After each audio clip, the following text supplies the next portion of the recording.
Assalamualaikum warahmatullahi wabarakatuh.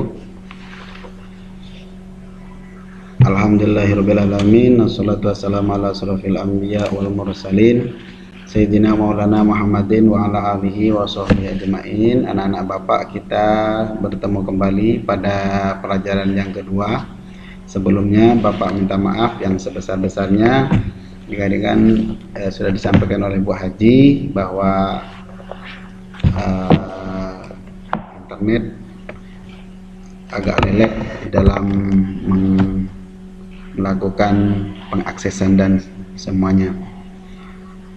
Kita sekarang pada pelajaran yang kedua, yaitu power fikih untuk kelas 4 bab 2-nya infak ya. Nah, sekarang itu yang akan Bapak jelaskan kepada kalian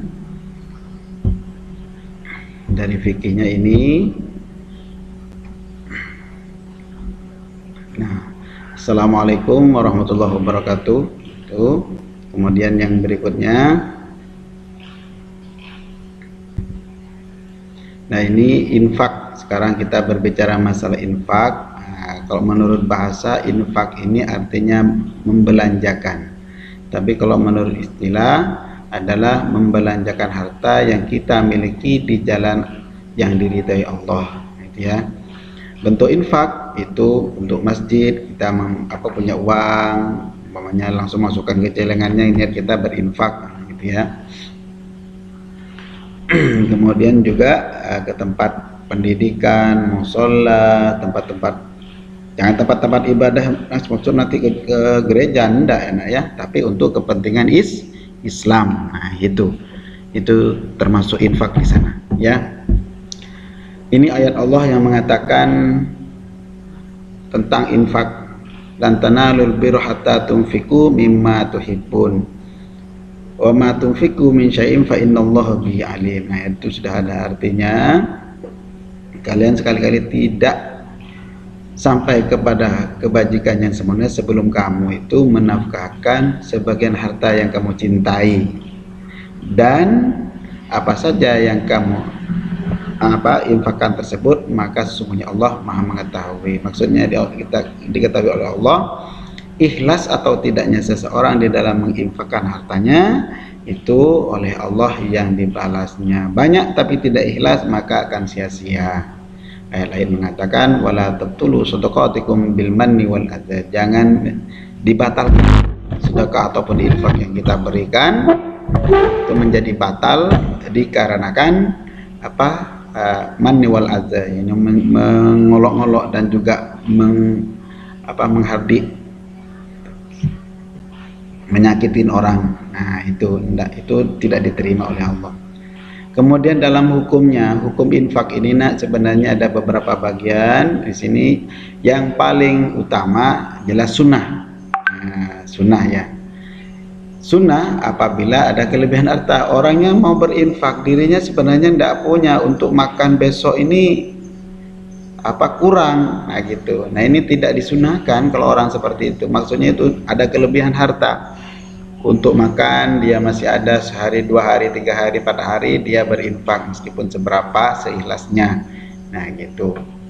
Punya umpamanya 500.000, dia mau berinfak ke langgar atau ke masjid meletakkan di celengannya atau bilang waktu Jumatan umpamanya, terserah bagaimana caranya dia memberikan hartanya, tapi bukan harus semuanya gitu ya, tidak, itu menyakitkan sendiri. Sebagian mau 10.000, 50.000 terserah. Kemudian ada yang wajib juga berinfak ini, tapi yang fokus pertama sunnah ya, hukumnya sunnah.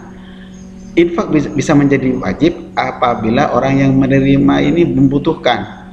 Ada tetanggamu, ada sekolahan, ada madrasah ataupun masjid atau musola, ini kok tidak selesai-selesai, lalu bapakmu memberikan infak ke masjid tersebut atau langgar tersebut. Nah, ini sudah merupakan kewajiban daripada orang yang mempunyai kelebihan harta tadi, gitu ya.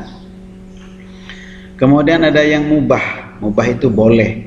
Nah, hukumnya boleh-boleh saja. Ya, ini orang tersebut harta yang diberikan untuk diperdagangkan. Contohnya seperti ini, ada orang punya uang banyak, kemudian orang ini mempunyai usaha, Pak saya mau beri infak ke Bapak. Nah kemudian harta infak yang dari kalian itu untuk dijadikan modal. Nah ini boleh-boleh saja seperti itu. Pahalanya ya tetap mendapat pahala sunnah, gitu ya. Yang haram apa? Kalau yang haram ini apabila harta yang diberikan untuk bermaksiat. Ada orang suka minum-minuman, kamu kasih uang. Nah, atau tempat perjudian, ada gedung belum selesai, tapi tujuannya untuk membuat kemaksiatan tersebut, gedung tersebut. Nah ini yang diharamkan, ya, membelanjakan di jalan Allah, tapi salah kalau seperti itu, ya. Oke, yang berikutnya firman Allah. Nah, ini pahalanya orang yang berinfak. Ya, tapi tergantung dari keikhlasannya. Firman Allah di surat Al-Baqarah ayat 261, "Matsalul ladzina yunfikuna amwalahum fi sabilillahi kamatsali habbatin ambatat sab'a sanabil fi kulli sumbulatin mi'atu habbah wallahu yudha'ifu liman yasha wallahu wasi'un alim." Nah itu surat apa nak? Al-Baqarah ayat 261. Kalau dalam artinya masalul ladzina yunfikuna, perumpamaan, maksudnya nafkah yang dikeluarkan orang itu, perumpamanya orang yang menafkahkan hartanya di jalan Allah adalah serupa dengan sebutir benih yang menumbuhkan 7 butir. Nah ini pahala pertama.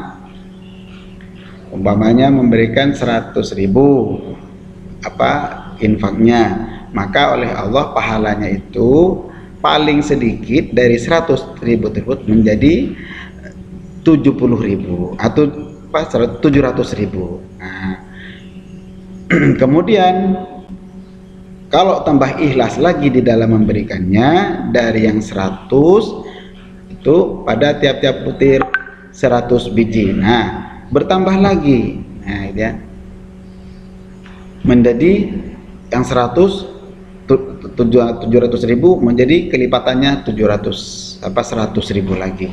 Berapa itu? Hitung sendiri. Nah Allah yang Maha tahu. Nah ya, kemudian Allah melipat gandakan ganjaran bagi orang yang Dia kehendaki. Maksudnya ikhlasnya itu nah, ya, yang dipentingkan. Banyak tapi tidak ikhlas, sia-sia, tidak ada gunanya. Dan Allah maha luas karunia-Nya, lagi maha mengetahui. Ikhlas apa tidak diketahui oleh Allah. Nah ini manfaatnya orang yang berinfak, mendekatkan diri kepada Allah.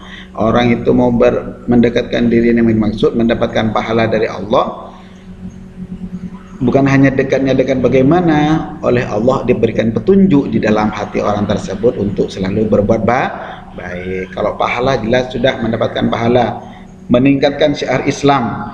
Umpamanya ada masjid tadi, ada masjid yang dibangun, kemudian bapak kalian atau ibu kalian memberikan sumbangan dengan ikhlas, maka cepatlah yang masjid tersebut selesai. Nah di situ kan syiar Islam, masjidnya cepat digunakan, pahala tetap mengalir, amal jariyah. Manfaat lagi dari infak adalah menghapus dosa. Nah, kalau di buku pun tidak ada di situ, ya tidak jadi masalah. Menghapus kecemburuan masyarakat tidak. Kalau menurut Bapak, menghapus dosa. Nah, dengan infak yang dikeluarkan ini, seumpamanya kita mempunyai dosa kepada Allah 100.000, karena kita berinfak, maka oleh Allah sedikit demi sedikit dosa yang pernah kita berbuat oleh Allah dihapus sedikit dengan tergantung dari keikhlasan orang yang berinfak. Itu nah ya. Tuh bab 2 dari buku fikih. Tugas kepada kalian mengerjakan halaman 94.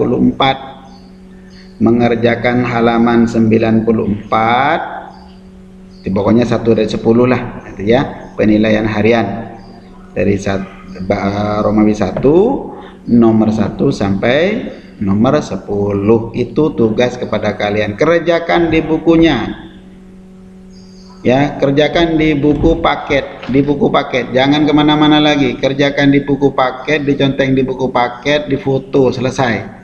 Tidak diterima kalau ditulis di buku tulis, kecuali kamu itu salinannya, kamu menyalin sendiri di situ ya, karena tulisannya kadang-kadang kalau tidak bisa dilihat lah, itu yang bikin bapak repot. Bapak minta langsung ditulis di sini nak ya, kan nyenteng aja. Nah, masalah kamu menulis kembali catatan apa yang di sini dari masalah, tapi itu tidak usah dikirim, yang dikirim ininya ya, yang sudah kalian conteng yang benar ya.